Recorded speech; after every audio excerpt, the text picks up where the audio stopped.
Bike ambulance চালক ও পদ্মশ্রী সম্মানপ্রাপ্ত মানবসেবী করিমুল হকের জীবন অবলম্বনে তৈরি হতে চলেছে একটি বাংলা সিনেমা।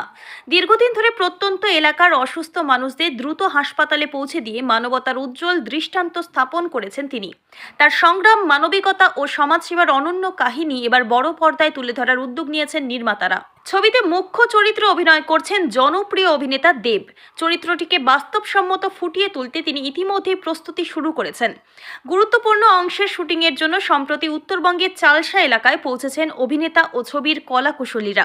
শুটিং ঘিরে স্থানীয় বাসিন্দাদের মধ্যে ব্যাপক উৎসাহ ও কৌতূহল দেখা গেছে। প্রিয় অভিনেতাকে এক নজর দেখতে বহু মানুষের ভিড়ও লক্ষ্য করা যায়। চালসা ও সংলগ্ন ডুয়ার্সের প্রাকৃতিক সৌন্দর্যকে ছবির পটভূমি হিসেবে ব্যবহার করা হচ্ছে। নির্মাতাদের আশা, এই সিনেমা শুধু বিনোদন নয়, মানবতার এক অনুপ্রেরণাদায়ক গল্প হিসেবেও দর্শকদের মনে গভীর ছাপ ফেলবে।